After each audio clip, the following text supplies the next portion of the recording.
kregen daar straks het nieuws te horen. Dat Johan Cruijff, voetballegende, voetbalgod, voetbalkoning, dat hij overleden is op 68-jarige leeftijd vandaag. Het is de man die zelf als je niet van voetbal weet, je hebt zijn naam sowieso al gehoord. Sowieso. En je kent een van de zinnen waar hij ooit legendarisch mee geworden is natuurlijk deze. Kijk, elk voordeel heeft een nadeel. Elk voordeel heeft een nadeel. Legendarische mens is het ook gewoon. Iemand waar heel veel herinneringen aan vasthangen. Zowel voor voetballiefhebbers als voor mensen die hem gewoon van in het nieuws kennen, bijvoorbeeld. Ik heb aan de telefoon Peter Morre, sportjournalist, die hem jaren geleden heel uitgebreid mee aan tafel heeft gezeten. Hè? Peter, een heel goede avond eigenlijk. Dag Sam. Beste Peter. Hey. Wanneer was het? 2015 jaar geleden? 15 jaar geleden, maar 13 jaar geleden. Ja, in het voorjaar van 2003 was hij een ambassadeur van een groot Koreaans of Japans automerk, ik weet het niet meer. Mm-hmm. En die waren sponsor van het EK. En hij was daarvoor in Brussel en wij kregen de kans om hem te interviewen. En daar waren zo weinig mensen bij. We waren maar met 4 of 5. En met hem gegeten en een hele namiddag met hem gepraat en hem uitgebreid geïnterviewd.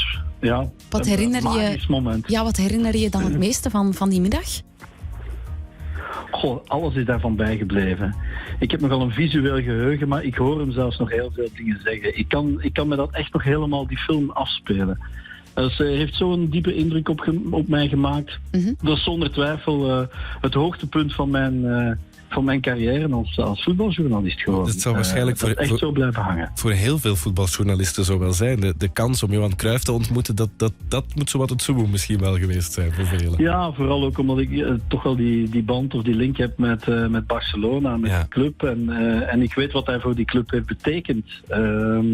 En als je dan de legende Johan Cruijff persoonlijk ontmoet, en dat blijkt er gewoon een hele eenvoudige, charmante man te zijn, een innemende persoonlijkheid, mm-hmm. waar je heel rustig mee kan praten, die heel sympathiek en eenvoudig overkomt. Ja. Dat blijft echt kleven, ja. Ja, is zo een voetballer uit een andere generatie natuurlijk heel succesvol in de jaren 70, later dan zelf ook nog als coach. Maar hoe mensen die hem misschien iets minder goed kennen of hem iets minder goed kunnen plaatsen, hoe zou je hem typeren of wat wil je echt dat mensen weten van Johan Cruijff?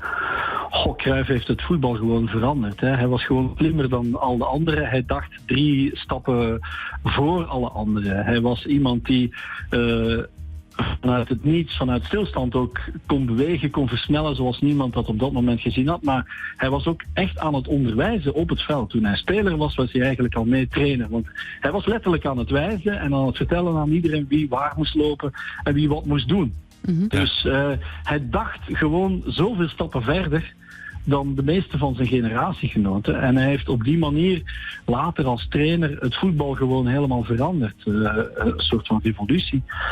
Eerst met het grote Oranje van 1974, dat op het WK in Duitsland zoveel indruk maakte, dat een nieuw soort voetbal introduceerde. Dat was helemaal gestoeld op die persoonlijkheid die hij was. En hij was zo een verpletterende persoonlijkheid voor zijn medespelers en zijn tegenstrevers. Ja, want we hoorden en nadien als trainer. Ja. In het nieuws hoorden we Johan Boskamp inderdaad ook zeggen van hij is wel echt de man, Cruijff, die het Nederlandse voetbal op de kaart gezet heeft eigenlijk. Absoluut. Het Oranje van de jaren 70, wat nadien daarvan gekomen is, ook de hele opleiding. Hij heeft zijn stempel gedrukt bij Ajax en bij Oranje en natuurlijk bij Barcelona ook. Want het mooie voetbal dat vandaag door Barcelona wordt gebracht, dat 10 jaar geleden eigenlijk opnieuw is gekomen in de voorbije jaren dan onder Guardiola en nu met Messi en alle sterren, dat is helemaal gestoeld op de ideeën die Cruijff daar geïmplementeerd heeft begin jaren 90. Ja. Dat zeggen ze ook allemaal als je nu de reacties ziet in het Spaanse voetbal vanuit de club van Barcelona. Ze zijn hem oneindig dankbaar. Ja. Hij heeft zelfs heel Barcelona als stad weer kleur gegeven, heel Catalonië weer trots gegeven door in het midden van de jaren 70 die hele club naar boven te halen. Ongelooflijk. Dat was, en dat dan een Nederlander die dat afdwingt in Spanje. Fantastisch, hè? Ja, onwaarschijnlijk, ja. Vincent Kompany heeft